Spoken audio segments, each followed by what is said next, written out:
Shalom jemaat Tuhan, pada saat ini kita mau belajar satu topik cerdik dan tulus yang saya ambil dari Matius 10 ayat yang ke-16. Mari kita berdoa. Mohon Roh Kudus urapi hambamu, sensor tutupkan sikap hambamu, dan setiap kami yang mendengar dan menontonnya, Tuhan bimbing kami dengan roh yang sama. Berbicara kepada kami lewat lidah hambamu, dalam nama Tuhan Yesus. Amin. Cerdik dan tulus. Matius 10 ayat 16 dikatakan, lihat aku mengutus kamu seperti domba ke tengah-tengah serigala.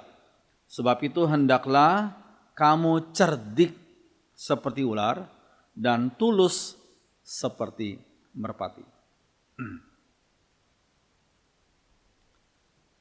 Nah sekalian, Tuhan Yesus menggunakan kiasan untuk mengajarkan para muridnya tentang bagaimana harus bertindak dalam pelayanan mereka. Yesus sang guru agung mengajarkan muridnya bagaimana bertindak dalam pelayanan mereka.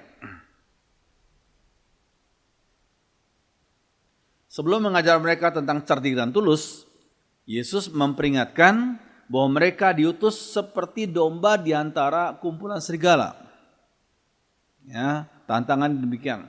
Kalian akan seperti domba di antara kumpulan serigala. Para serigala memang secara sengaja mau memangsa kawanan domba. Secara sengaja mau memangsa kawanan domba.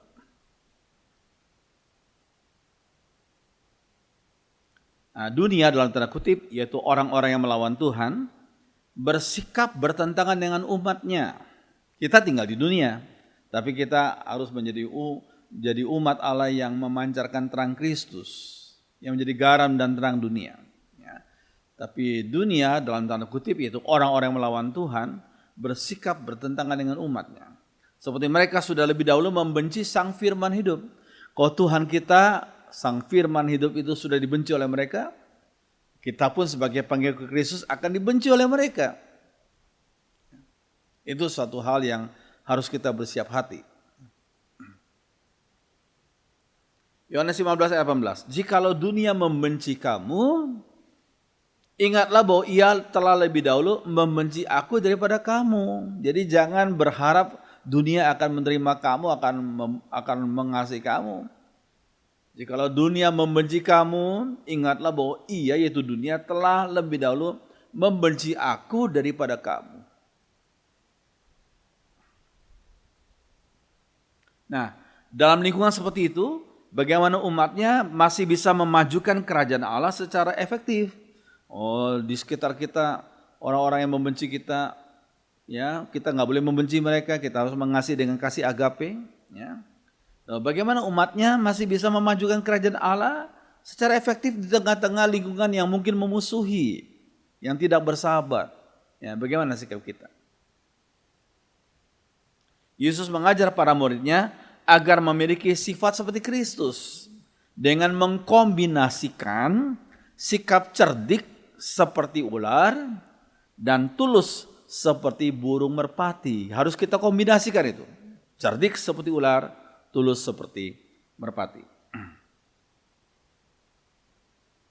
Ya, ular itu senyap kedatangannya, bisa bergerak ke berbagai arah dengan tubuh yang fleksibel. Itu ular. Senyap kedatangannya, bisa bergerak ke berbagai arah dengan tubuh yang fleksibel. Kejadian 3:1a dikatakan, adapun ular ialah yang paling cerdik dari segala binatang di darat yang dijadikan oleh Tuhan Allah. Dikatakan paling cerdik.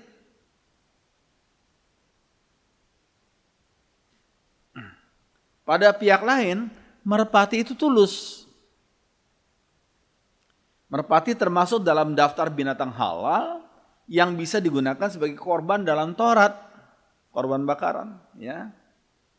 Lihat Imamat 14 ayat 22.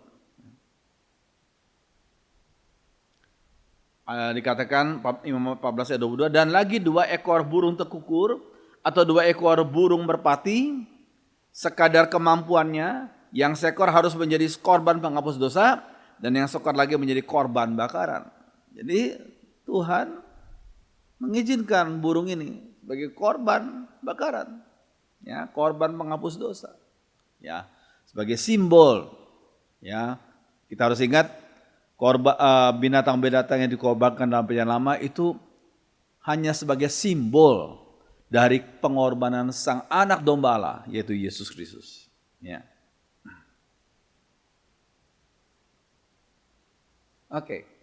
Merpati itu tidak berkelahi dengan yang lainnya. Setia kepada pasangannya, ya kita ngerti orang-orang yang bermain merpati, ya. Kita melihat bagaimana pasangan merpati itu setia, ya, setia satu sama lain, mengerami telurnya secara bergantian, yang betina dan jantan. Luar biasa ya, mengerami telurnya secara bergantian. Sampai sekarang merpati digunakan sebagai simbol damai. Lihat gambar ini, ya. Ya, peace on earth, ya. Merpati sampai sekarang sebagai simbol damai. Oke. Nah, namun kita tidak dapat menyematkan tindakan-tindakan jahat setan kepada binatang ular. Sekali lagi ya. Namun kita tidak dapat menyematkan tindakan-tindakan jahat setan kepada binatang ular. Coba kita lihat. Ular dan tongkat menjadi lambang kedokteran. Sekarang bertanya, mengapa demikian? Ular dan tongkat menjadi lambang kedokteran, kenapa demikian? Ya. Binatang bukanlah makhluk yang bermoral, kita harus ingat itu. Binatang bukanlah makhluk yang bermoral. Mereka tidak melakukan dosa. Kelihayan Allah aset mereka, tetapi tanpa cacat moral. Ini kita harus ingat. Ya, tanpa cacat moral. Yesus hanya menyinggung aspek positif dari ular, yaitu cerdiknya itu. Yang disinggung hanya aspek positif daripada ular, yaitu cerdiknya. Makanya hendaklah kamu cerdik seperti ular. Nah, lambang ular kedokteran memiliki nama staff, the staff of Aesculapius. Aesculapius, ya. Yang dilambangkan oleh sebatang tongkat dengan ular yang melingkarinya. The staff of Aesculapius. Ya, pada zaman Hippocrates, ya, bapak kedokteran, pada zaman Hippocrates hidup, mereka yang sakit ditempatkan pada kuil penyembuhan yang namanya healing temple dan yang diberi nama Asklepion. Di pendopo kuil ini berkeliaran ular tidak berbisah yang dipelihara sebagai bagian dari ritual penyembuhan para pasien. Ya, kita lihat lagi ya. Bisa atau racun ular memang sejak dahulu kala menyimbolkan kehidupan dan kematian. Kehidupan pada satu pihak tapi kematian pada pihak lain. Maksudnya apa? Bisa ular itu. Ya. Racun atau venom ini bila memasuki pembuluh darah akan mematikan. Ya. Venom atau racun ular itu kalau memasuki pembuluh darah akan mematikan. Tapi bila diminum dapat merupakan obat untuk menyembuhkan sejumlah penyakit. Tidak semua penyakit tapi menyembuhkan sejumlah penyakit. Kalau diminum, tapi kalau masuk ke dalam darah, pembuluh darah akan mematikan. Oleh Badan Kesehatan Dunia atau WHO, melalui sidang pertama mereka pada tahun 1948, menetapkan lambang tongkat yang dililiti oleh seekor ular dan dipatenkan sebagai lambang kesehatan melalui Badan Perdamaian Dunia PBB. Itu latar belakangnya. Ya. Sebagai pengetahuan bagi kita ya. Hingga saat ini lambang tersebut tetap digunakan untuk mengenang Asklepius sebagai dewa penyembuhan dan kesehatan. Kita orang Kristen tidak percaya adanya dewa itu ya. Semua kepandaian itu ya dari Tuhan. Semua kecerdasan ya dari Tuhan.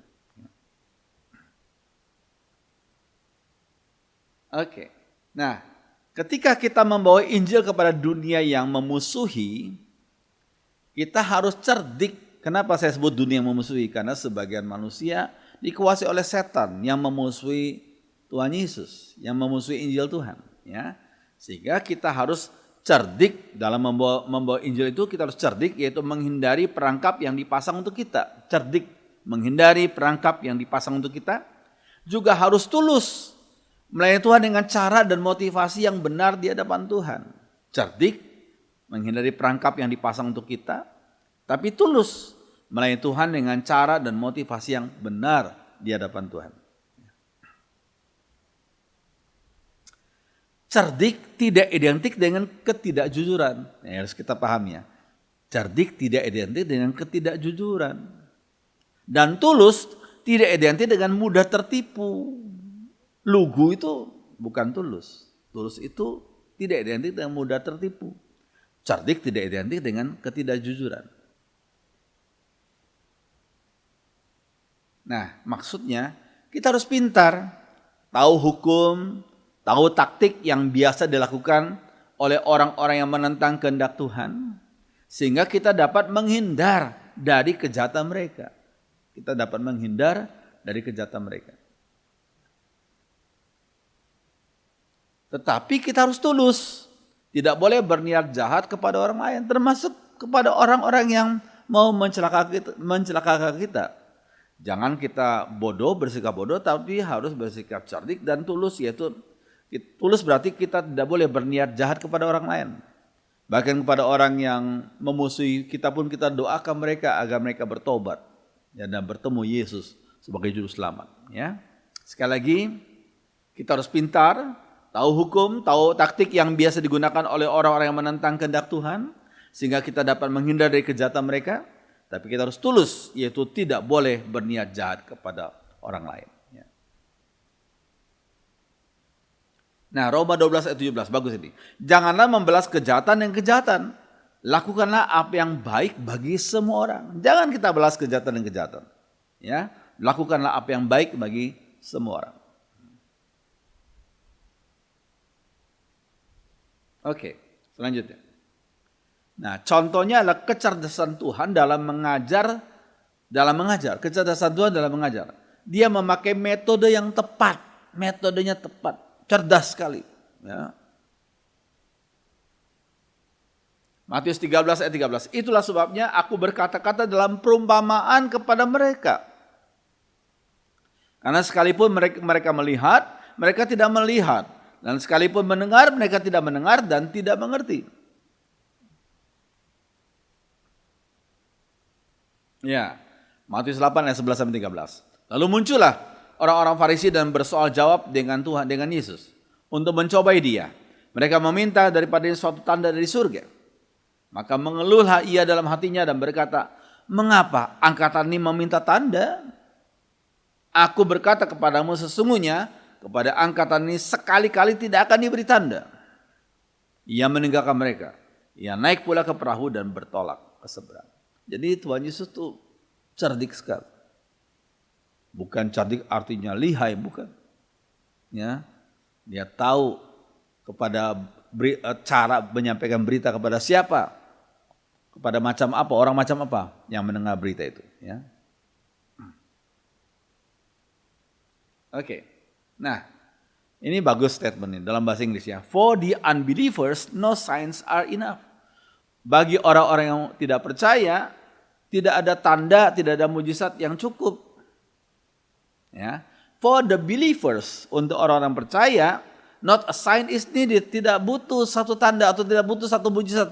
Tidak butuh satu tanda atau mujizat. Sekali lagi, for the unbelievers, no signs are enough.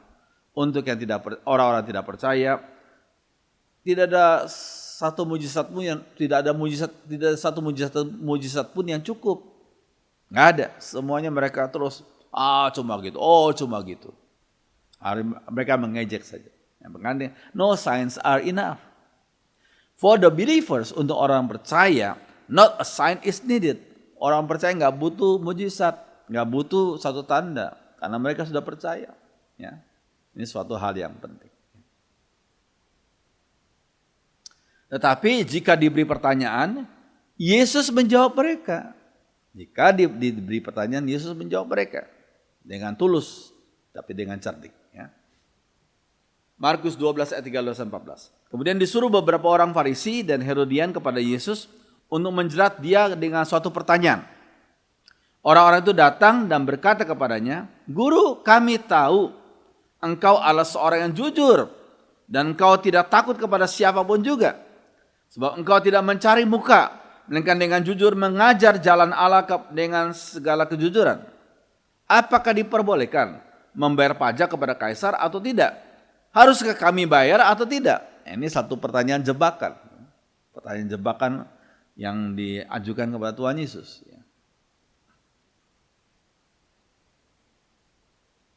Ya, tapi Yesus mengetahui kemunafikan mereka. Lalu berkata kepada mereka, "Mengapa kamu mencobai aku? Bawalah kemari suatu dinar supaya kulihat." Lalu mereka bawa. Maka ia bertanya kepada mereka, "Gambar dan tulisan siapakah ini?" Jawab mereka, "Gambar dan tulisan kaisar." Lalu kata Yesus kepada mereka, "Berikanlah kepada kaisar apa yang wajib kamu berikan kepada kaisar, dan kepada Allah apa yang wajib kamu berikan kepada Allah." Mereka sangat heran mendengar dia. Ini jawaban yang sungguh cerdas, sungguh cerdas, sungguh cerdik. Nggak ada orang berusaha mencobai dia, mau memasang perangkap untuk menangkap Yesus. Ternyata mereka gagal. Ya. Oke. Nah, Yesus menyatakan ketulusannya dengan cara hidup tanpa cacat dan cela. Yesus menyatakan ketulusannya dengan hidup tanpa cacat dan cela. Ibrani 4:15. Sebab imam besar yang kita punya itu Tuhan Yesus, bukanlah imam besar yang tidak dapat turut merasakan kelemahan-kelemahan kita. Sebaliknya sama dengan kita, ia telah dicobai, hanya tidak berbuat dosa. Itu satu hal yang luar biasa. Yesus tanpa cacat dan cela. Yohanes 8 ayat 46. Siapakah di antara kamu yang membuktikan bahwa aku berbuat dosa? Itu tantang Tuhan Yesus, ya. Apabila aku mengatakan kebenaran, mengapa kamu tidak percaya kepadaku? Kalau Yesus berbuat dosa, mana mungkin dia berani bertanya dan menantang mereka. Gampang sekali, tinggal mereka buktikan contoh ini, itu, dan segala macam. Tapi Yesus berani menyatakan, siapa di antara kamu yang membuktikan bahwa aku berbuat dosa? Apabila aku mengatakan kebenaran, mengapakah kamu tidak percaya kepadaku? Jadi Yesus dalam hidupnya menyatakan ketulusannya, nggak ada niat jahat, ya. Sikap yang cerdik, ya. Maksudnya dengan hikmat, ya, sebagai Tuhan Yesus dia mempunyai hikmat yang luar biasa. Yohanes 18:23. Jawab Yesus kepadanya, "Jikalau kataku itu salah, tunjukkanlah salahnya. Tapi jikalau kataku itu benar, mengapa engkau menampar aku?" Wah, berani sekali Yesus, ya. Jikalau kataku itu salah, tunjukkanlah salahnya. Kita nggak berani ngomong begini karena kita dalam perkataan kita seringkali bersalah, ya. Tapi Yesus lain, ya. Oke. 3 kali Hakim Pilatus menyatakan bahwa dia tidak mendapati kesalahan pada diri Tuhan Yesus. Tidak mendapati kesalahan pada Tuhan Yesus. 3 kali. Yohanes 18 ayat 38b. Sesudah mengatakan demikian, keluarlah Pilatus lagi mendapatkan orang-orang Yahudi dan berkata kepada mereka, "Aku tidak mendapati kesalahan apapun padanya." Aku tidak mendapati kesalahan apapun daripada Tuhan Yesus. Ya. Yohanes 15:19 ayat 4. Pilatus keluar lagi dan berkata kepada mereka, "Lihatlah, aku membawa dia keluar kepada kamu, supaya kamu tahu bahwa aku tidak mendapati kesalahan apapun padanya." Ya. Yohanes 19 ayat 6. Ketika imam-imam kepala dan penjaga-penjaga itu melihat dia, berteriaklah mereka, "Salibkan dia, salibkan dia." Kata Pilatus kepada mereka, "Ambil dia dan salibkan dia, sebab aku tidak mendapati kesalahan apapun padanya." Jadi mereka orang kepala imam-imam kepala Yahudi, imam-imam Yahudi itu ingin melepas tanggung jawab biar Pilatus sebagai wakil daripada Romawi yang memvonis Yesus. Tapi Pilatus 3 kali berkata, "Aku tidak mendapati kesalahan apapun daripada Tuhan Yesus." Betul-betul Tuhan Yesus adalah tulus seperti merpati, nggak punya niat jahat, ya. Oke. Nah, sekarang bagaimana dengan sikap Rasul Paulus? Rasul yang besar itu, bagaimana sikapnya? Kisah Rasul 23:1. Sambil menatap anggota-anggota Mahkamah Agama, yaitu Sanhedrin, Paulus berkata, "Hai saudaraku, sampai kepada hari ini aku tetap hidup dengan hati nurani yang murni di hadapan Allah." Saya pikir kita tidak berani mengatakan seperti Rasul Paulus katakan. Sampai sekarang aku tetap hidup dengan hati nurani yang murni di hadapan Allah. 1 Korintus 9:27. Tapi aku melatih tubuhku dan menguasai seluruhnya, supaya sesudah memberitakan Injil kepada orang lain, jangan aku sendiri ditolak. Ya, dia berusaha menjalani hidup yang sesuai dengan kehendak Bapa di surga.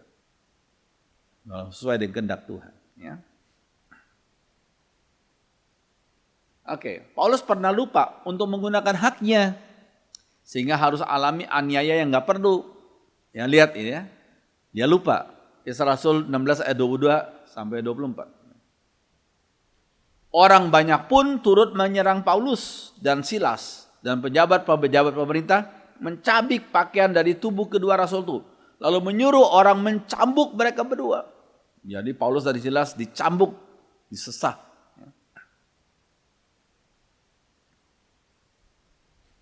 Setelah mereka dicambuk dengan hebat, mereka dimasukkan ke dalam penjara.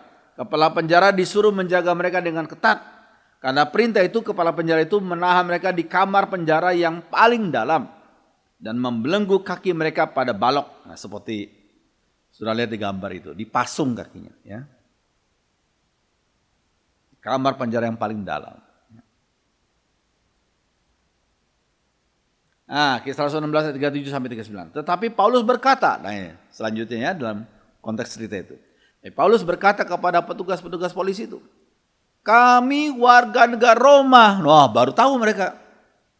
Karena Paulus baru saja menyatakannya. Keburu dia dianiaya lebih dahulu ya.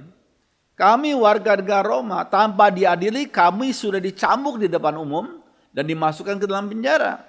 Dan sekarang mereka menyuruh kami pergi dengan diam-diam. Kami tidak mau." Wah, bahaya nih. Kalau ketahuan sama pimpinan, atasan, bisa dipecat itu, ya. Petugas-petugas polisi itu, ya. Suruh pejabat-pejabat pemerintah itu datang sendiri ke sini melepaskan kami.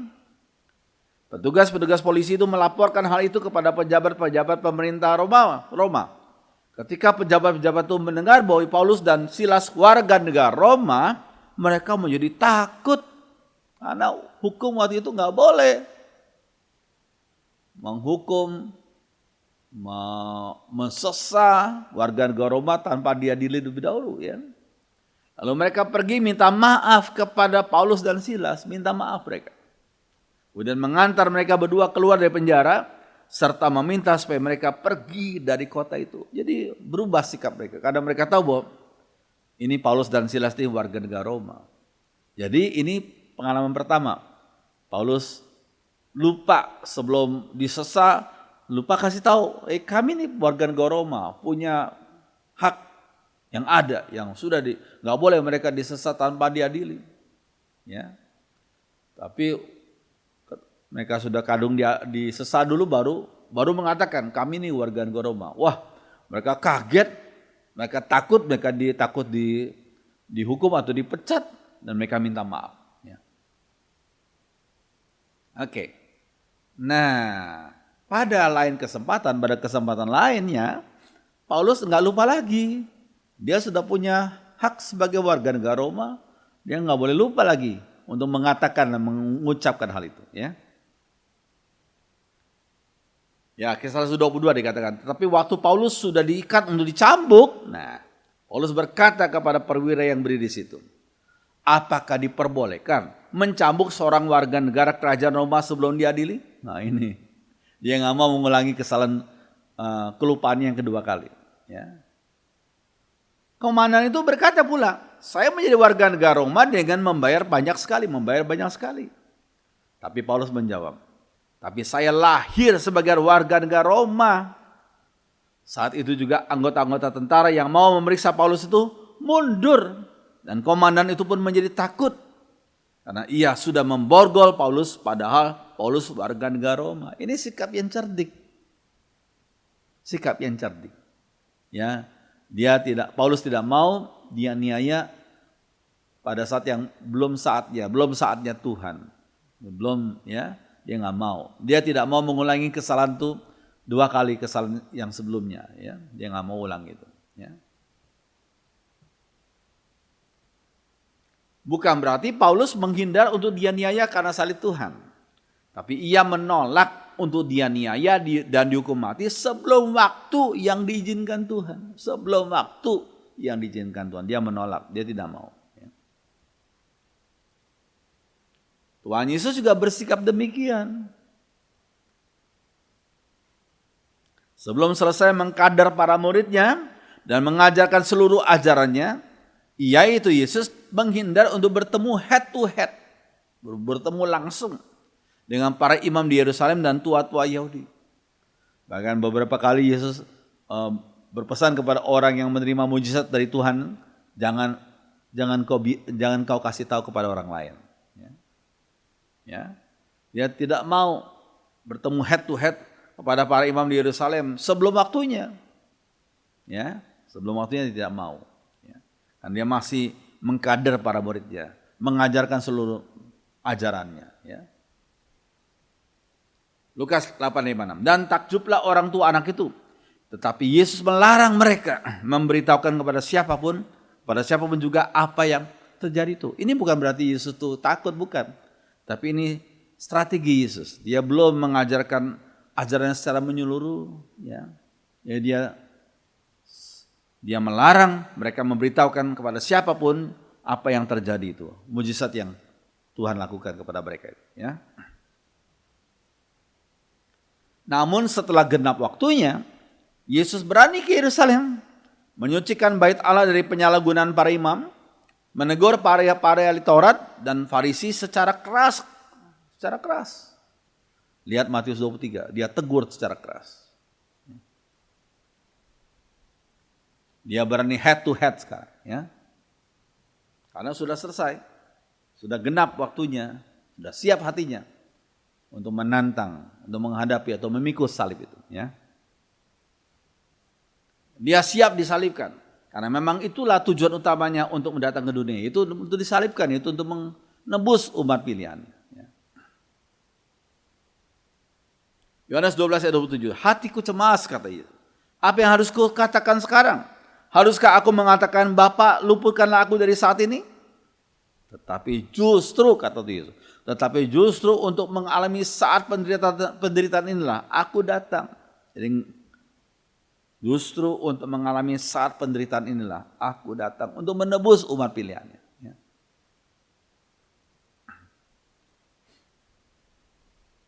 Oke, Paulus sangat memperhatikan cara yang efektif untuk ber-PI.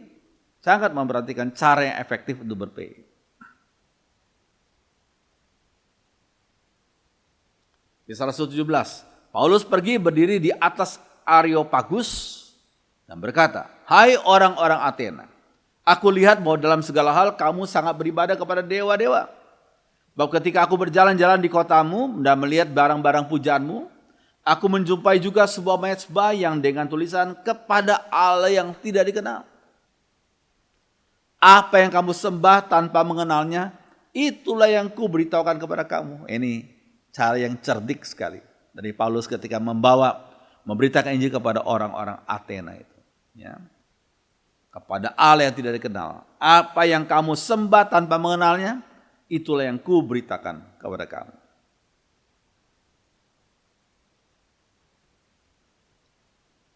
Ya, sekarang aplikasi dalam kehidupan kita sehari-hari. Cerdik, kita harus cerdik. Maksudnya kita tahu gelagat jahat dari orang-orang tertentu dan kita berusaha untuk menghindarinya. Kalau belum waktunya Tuhan izinkan aniaya terjadi dalam diri kita, ya kita harus menghindarinya karena masih ada banyak misi yang kita harus lakukan bagi Tuhan. Ya, cerdik berarti kita tahu gelagat jahat dari orang tertentu dan kita berusaha untuk menghindarinya. Ya. Tulus berarti kita tidak mau berbuat jahat kepada orang lain. Walaupun kepada orang yang pernah menjahati kita, jangan kita balas kejahatan. Balas mereka dengan cinta kasih agape. Cinta kasih yang walaupun atau meskipun, tanpa syarat. Ya. Tulus berarti kita tidak mau berbuat jahat kepada orang lain. Ya. Cerdik artinya kita tahu gelagat jahat dari orang tertentu dan berusaha untuk menghindarinya. Tulus berarti kita tidak mau berbuat jahat kepada orang lain. Semoga Tuhan memberikan hikmat kepada kita untuk menerapkan prinsip yang penting ini dalam kehidupan pelayan kita sehari-hari. Ya, sekalian, amin. Mari kita berdoa. Terima kasih untuk firman Tuhan yang kami pelajari pada saat ini Tuhan. Biarlah Tuhan tolong setiap kami sebagai umat-Mu untuk kami bersikap cerdik dan tulus. Oh Tuhan tolong kami. Seperti yang kami lihat contoh dan teladan daripada Tuhan kami Yesus Kristus. Contoh dan teladan daripada Rasul Paulus. Tuhan tolong kami untuk kami punya sikap yang cerdik dan tulus. Terima kasih Tuhan. Pimpinlah hidup dan pelayanan kami selanjutnya memuliakan Tuhan. Dalam nama Tuhan Yesus. Amin.